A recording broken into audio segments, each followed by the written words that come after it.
everyone. Welcome back to my SDL2 on Xcode series. In this tutorial project, we are going to build the classic snake game on Xcode using C and SDL2. This is episode 9. In our previous episode, we used the tile editor to design the background of our menu scene. It pretty much looks like this. And in this tutorial, we are going to learn how to write code to actually load this design into our game and look like this. Now let's go to the code. If we go to the menu.c implementation, you will see that we have some function edit here. We have 3 function edit. We have load JSON function, get layer function, and render layer function. These 3 functions are designed to handle the JSON files that we from our design.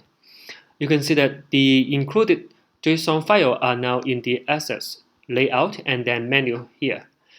In order to handle this JSON file, we are going to use a third-party library called CJSON.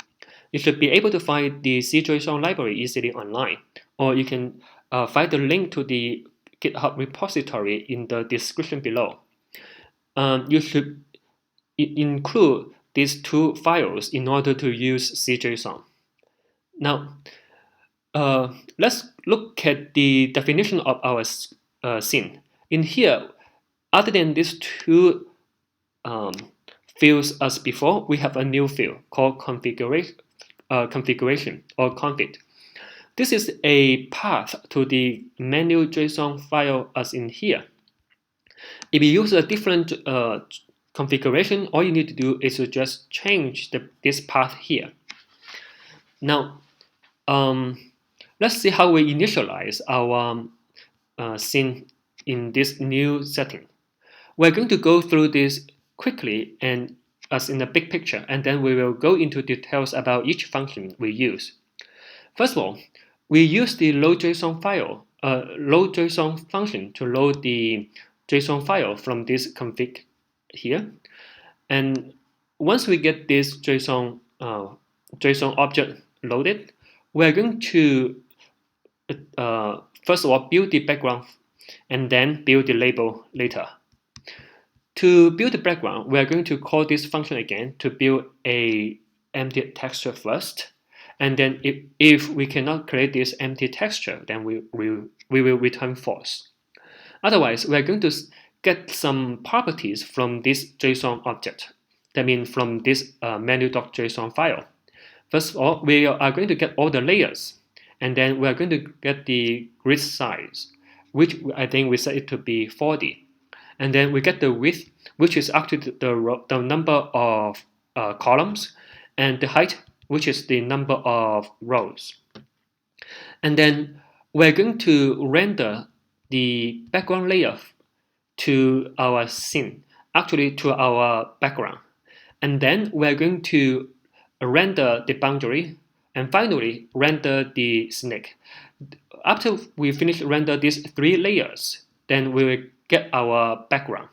If we come back to here, that means if we forget about the label layer first, it will, let me make them all disappear. The first thing we need to do is to render the background layer, and then the boundary, and finally the snake, and that will form our background.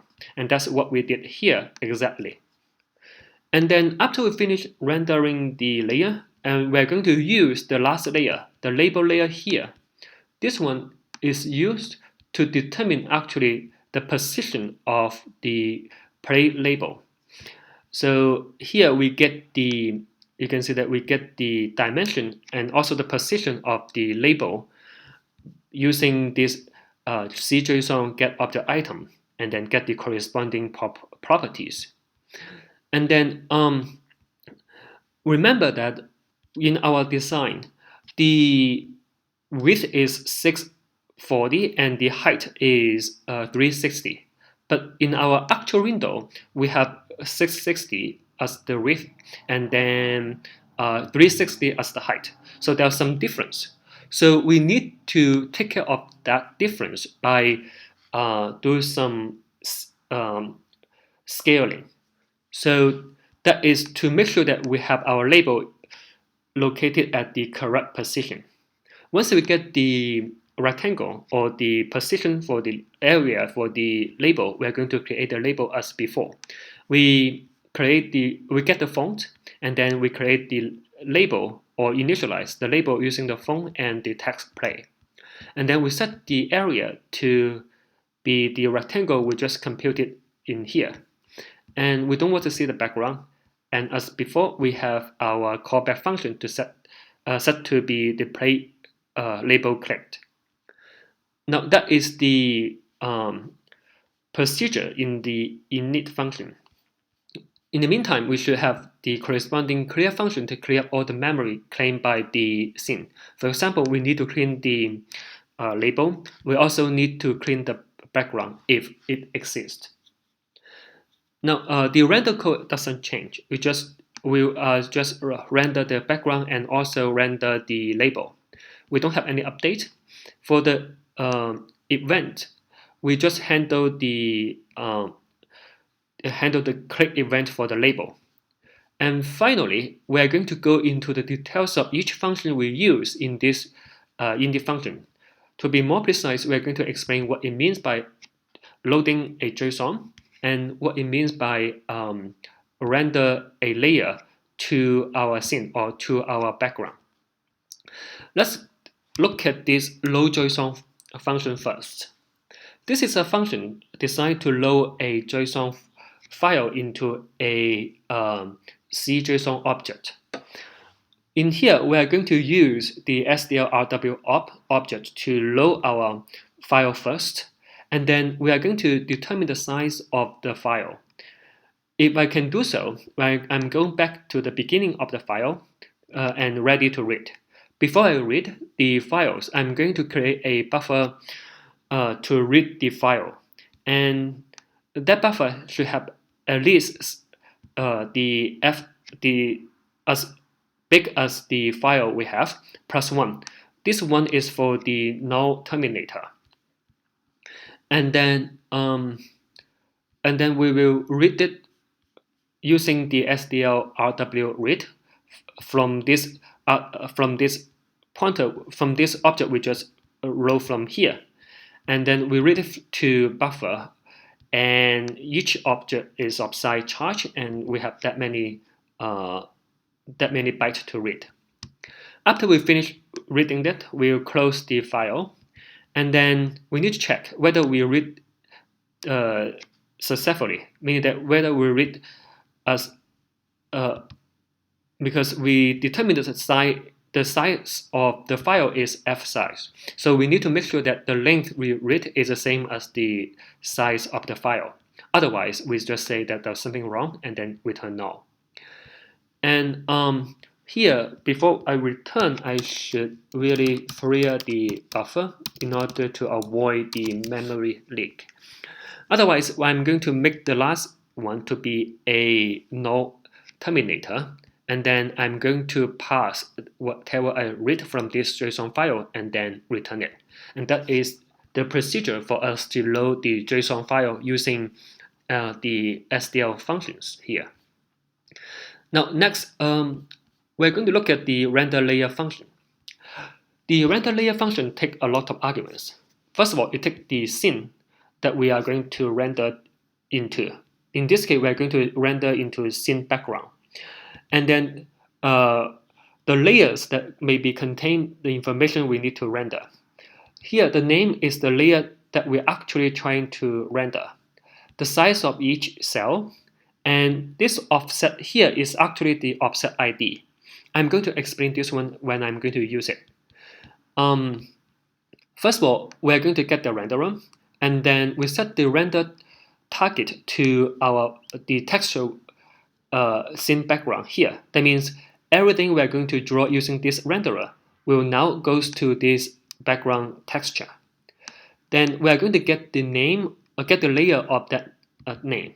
If we cannot find this layer, we'll just say there's anything wrong and we cannot find this layer. Next, we're going to find the width of our map, this is actually the number of columns, not the actual width in pixel. It just gives you the number of columns. Remember that. And then here, this red here is for us to draw, to locate the position to draw our texture on the background. Now, we need to get the data where we have all the texture ID. That is how we get the data. And then we will enumerate or iterate over all this data and get all the texture ID first. TID means texture ID in this case. And then if it is not 0, remember that in the tile editor here, 0 means that there's nothing in here. So if it is not 0, then I'm going to adjust my texture ID by offsets. And then I'm going to get the texture from our texture manager and then copy it to our renderer. That will redirect to our background because we use this set render target at the beginning. Now, why do I need to adjust our texture ID by offset? Well, the reason is that if you go to the, I think it's enough to go to the JSON file here. If you look at this JSON file, you can see that this number in its own way. You can see that for example, for glass.json, it will have the ID as the first ID as 1. That means the first thing that appear in this tile set will have tile ID 1. But in our program, we might not have it to be 1 as well. And on the other hand, for the snake, the first ID, whatever happened in here, appear to be 9. But in our program, it might be other things. So we need to adjust the texture ID because of that. And if you look at the arrangement in our resource.h, I arranged at least the order in such a way that it corresponds to the same order in our, for example, if you look at the snake, you can see that it will go to the same order, apple, body, bottom left, and the last one is tail up. And if you go to the resource.h, you can see that we have apple, body, bottom left, and the last one is tail up. So we have the same order, but we might have different ID. So since we have the same order, all we need to do to get the correct ID is to subtract some offset or plus some offset. In this case, if we go back to our menu.c file here, let's go back to where we use this function. Here, you can see that in order to render the background layer, we're going to use the offset to be t glass light 0 minus 1. The reason is that in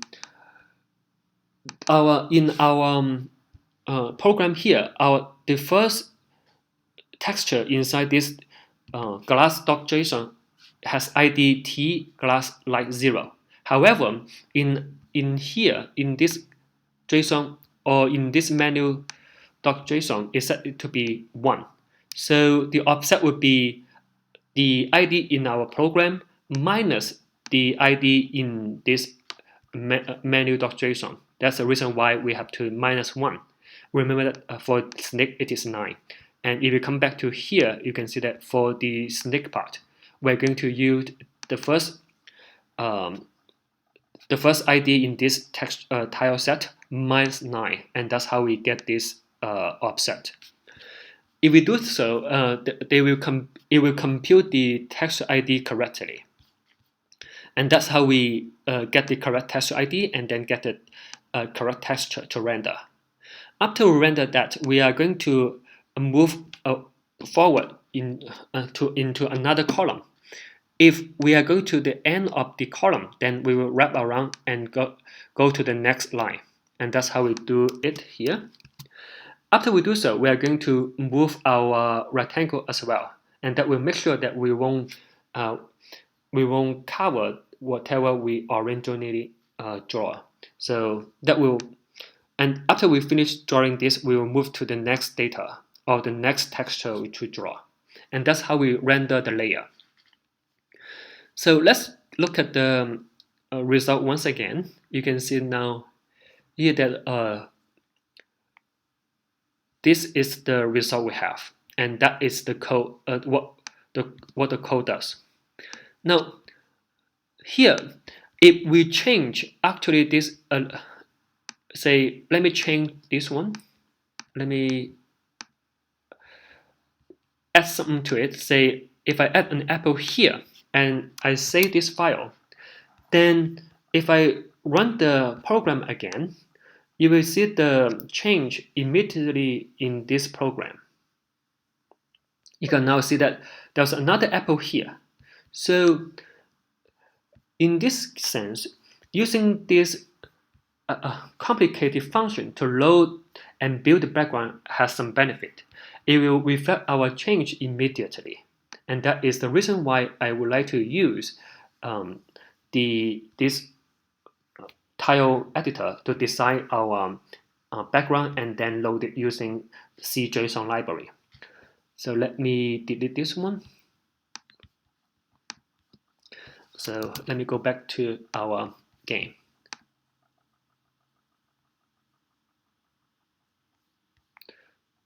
Okay, so you can see that if I delete the apple, then it would go away immediately. So that are I think that is for this episode. And next time we should build the game scene where we actually run the game.